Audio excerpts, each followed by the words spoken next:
9वां अध्याय। भैरव जी का अभिवादन।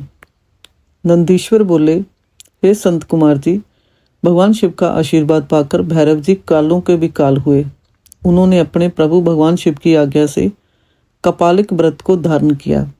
काल भैरव हाथ में कपाल लेकर काशी नगरी की ओर चल दिए, परंतु ब्रह्म हत्या नामक कन्या उनके पीछे लग गई। एक दिन जब काल भैरव कपालिक वेश धारण करके भगवान नारायण के स्थान पर गए, तब त्रिनेत्रधारी भगवान शिव के भैरव रूप को आता हुआ देखकर सब देवताओं व ऋषि मुनियों ने हाथ जोड़कर उन्हें प्रणाम किया और उनकी स्तुति करने लगे।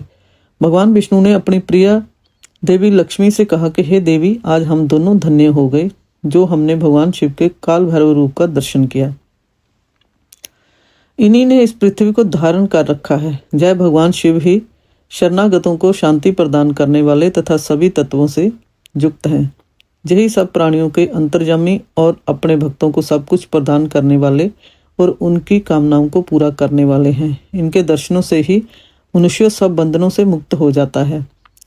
काल भैरव जी को इस प्रकार भिक्षा मांगते हुए देखकर भगवान श्री हरि विष्णु ने उनसे प्रश्न किया कि हे भगवान, आप तो तीनों लोकों का राज्य प्रदान करने वाले हैं, भला आपको भिक्षा मांगने की क्या आवश्यकता पड़ गई। तब विष्णु जी के इस प्रकार के वचनों को सुनकर काल भैरव जी बोले, हे नारायण, मैंने ब्रह्मा जी के 5वें सर को काट दिया था, इसलिए अपने द्वारा किए गए पाप का पश्चाताप करने हेतु मैं जय कर रहा हूँ। तब काल भैरव के इन वचनों को सुनकर भगवान विष्णु बोले, हे भैरव, आप तो समस्त दुखों का नाश करने वाले विघ्नहर्ता हैं, आप सदा ही लीलाएं करते रहते हैं। तब देवी ने भिक्षा के रूप में मनोरथी नाम की विद्या भैरव जी के भिक्षा पात्र में डाल दी। भिक्षा प्राप्त करके भैरव जी अन्य स्थान की ओर चल पड़े। तभी विष्णु जी ने भैरव जी के पीछे जाती हुई ब्रह्म हत्या को देखा और उससे कहा कि वह शिव जी का पीछा छोड़ दे, परंतु ब्रह्म हत्या ने कहा कि इस बहाने ही मैं शिव जी की सेवा कर सकती हूँ। जय कहकर ब्रह्म हत्या फिर भैरव जी का पीछा करते हुए काशी नगरी के समीप आ गई। वहां पहुंचते ही ब्रह्म हत्या पाताल में समा गई और ब्रह्मा जी का सिर भैरव जी के हाथ से छूटकर पृथ्वी पर गिर पड़ा। जिस स्थान पर काल भैरव जी के हाथ से ब्रह्मा जी का 5वां सिर गिरा था, वह स्थान कपाल मोचन तीर्थ के रूप में प्रसिद्ध हो गया। जब तक भैरव जी पूरी पृथ्वी का भ्रमण करके काशी नहीं पहुंचे, उनके हाथ में ब्रह्मा जी का सिर चिपका रहा और काशी पहुंचते ही वह छूट गया। इसलिए काशी नगरी को पाप नाशनी माना जाता है और जय सत्पुरुषों द्वारा सदा सेवनीय है। जो मनुष्य शुद्ध हृदय से कपाल मोचन भैरव जी का स्मरण करता है, उसके जन्म जन्मांतरों के पाप नष्ट हो जाते हैं। कपाल मोचन तीर्थ में जाकर विधि पूर्वक पिंडदान और देव पितर तर्पण करने से मनुष्य ब्रह्म हत्या के पाप से भी छुटकारा पा लेता है। प्रतिदिन भैरव जी का दर्शन करने से मनुष्य के समस्त पापों का नाश हो जाता है। काशी में रहने वाला जो पुरुष कृष्ण जन्माष्टमी के दिन या मंगलवार को भैरव जी के दर्शन करता है, उसके सभी पाप नष्ट हो जाते हैं। 10वां अध्याय।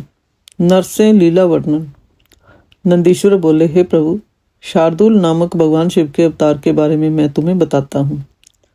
कल्याणकारी भगवान शिव ने एक बार अग्नि के समान जलते हुए शर्व रूप को भी धारण किया था। वैसे तो भगवान शिव अपने भक्तों की रक्षा करने और उनका कल्याण करने हेतु अनेक अवतार धारण करते हैं, जिनकी गणना करना असंभव है। एक बार अपने द्वारपालों जय विजय को दिए गए शाप के कारण वे दोनों द्वितीय पुत्र कश्यप जी के पुत्रों के रूप में उत्पन्न हुए। पहला पुत्र हिरण्याकशिपु और दूसरा हिरण्याक्ष रूप में विख्यात हुआ। इन दोनों ने घोर तपस्या करके ब्रह्मा जी से वरदान प्राप्त कर लिया और पूरे संसार में उपद्रव करना आरंभ कर दिया। वे किसी से डरते नहीं थे और ऋषि मुनियों और देवताओं के शत्रु बनकर उन्हें सदैव नुकसान पहुंचाते थे। उन्होंने शोणित नगर को अपनी राजधानी बनाया था और तीनों लोकों पर विजय का लक्ष्य बनाकर निरंतर युद्ध में लगे हुए थे। वे बहुत पापी और दुराचारी हो गए थे। इस प्रकार उनके पाप दिन प्रतिदिन बढ़ते ही जा रहे थे। तब ब्रह्मा जी व सब देवताओं ने भगवान श्री हरि विष्णु से प्रार्थना की कि वे उन्हें हिरण्याकशिपु के अत्याचारों से मुक्त कराएं। हिरण्याकशिपु ने अपने पुत्र प्रहलाद को भी मारने का प्रयत्न किया, क्योंकि प्रहलाद भगवान विष्णु का परम भक्त था और अपने पिता हिरण्याकशिपु को भी सदा विष्णु जी की शरण में जाने की सलाह देता था, जबकि हिरण्याकशिपु अपने आगे किसी को कुछ नहीं समझता था। वह स्वयं को भगवान मानता था और अपनी प्रजा से अपनी पूजा करने के लिए कहता था। एक दिन हिरण्यकशिपु ने प्रहलाद को मार डालने के लिए उसे एक विशाल खंभे पर बांध दिया। भक्त वत्सल भगवान अपने भक्तों को कष्ट में देखकर सदा उनकी रक्षा करने के लिए आते हैं। भगवान विष्णु ने नरसिंह रूप धारण किया, जो कि आधा मनुष्य का था और आधा सिंह का, और उसी खंभे को फाड़कर प्रकट हो गए। उन्होंने देखते ही देखते युद्ध करने आए सभी दैत्यों का संहार कर दिया। तत्पश्चात हिरण्यकशिपु को अपनी गोद में लिटाकर अपने नाखूनों से उसका शरीर फाड़ दिया। हिरण्यकशिपु के मरते ही सब देवता आनंदित हो उठे, परंतु जब नरसिंह रूप धारण किए हुए भगवान विष्णु का क्रोध शांत नहीं हुआ तो सभी चिंतित हो गए। तब अपने आराध्य भगवान विष्णु का क्रोध शांत करने के लिए उनके भक्त प्रहलाद ने उनकी स्तुति की। प्रहलाद की स्तुति से प्रसन्न होकर विष्णु जी ने उन्हें गले से लगा लिया, परंतु फिर भी उनके क्रोध की ज्वाला शांत नहीं हुई।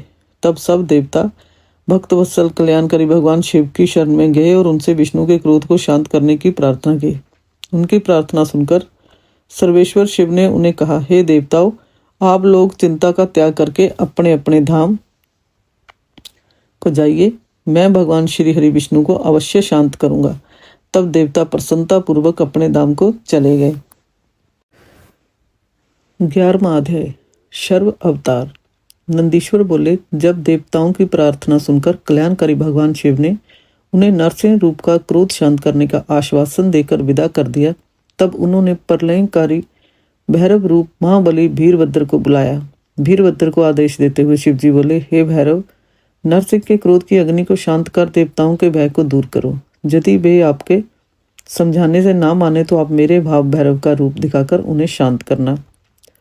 भगवान शिव की आज्ञा का पालन करते हुए भैरव तुरंत ही नरसिंह जी का क्रोध शांत करने के लिए चल पड़े। नरसिंह जी के पास पहुंचकर भैरव जी ने उन्हें नमस्कार करने के उपरांत इस प्रकार कहा, हे माधव, आपने इस संसार को सुखी करने हेतु जय अवतार धारण किया है। आपने पहले मछली का रूप रखकर और अपनी पूंछ से नाव को बांधकर मनु जी को समुद्र में घुमाया था।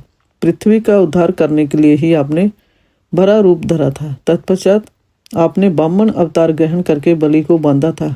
अब आपने अपने भक्तों के कष्टों को दूर करने के लिए नरसिंह रूप धारण किया है।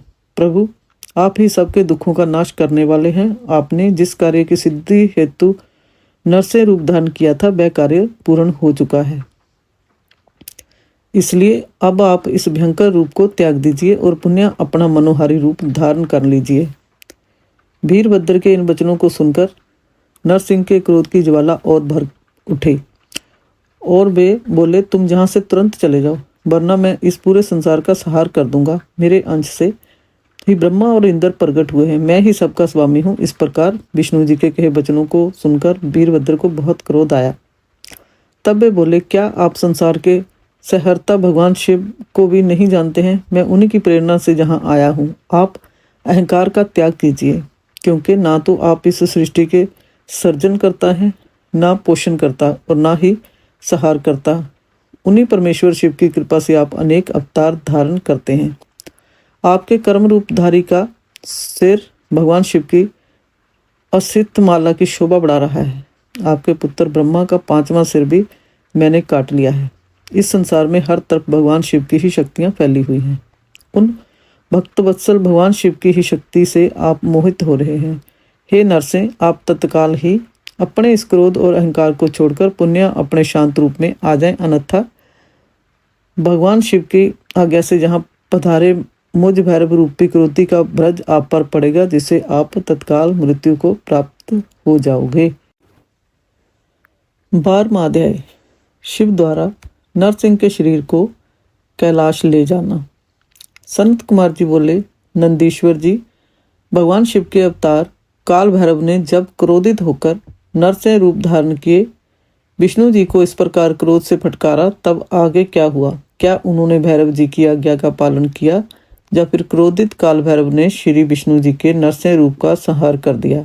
नंदी, आप जल्दी से मेरी इस जिज्ञासा को शांत करिए। महामुनि संत कुमार जी के इन वचनों को सुनकर नंदीश्वर बोले, भैरव जी के वीरभद्र रूप के इन वचनों को सुनकर नरसिंह जी, जो कि पहले से क्रोध से भरे हुए थे और अधिक क्रोधित होकर वीरभद्र पर झपट पड़े। तब वीरभद्र ने उन्हें अपनी भुजाओं में कसकर पकड़ लिया। वीरभद्र के इस प्रकार पकड़ने से नरसिंह जी अत्यंत व्याकुल हो उठे।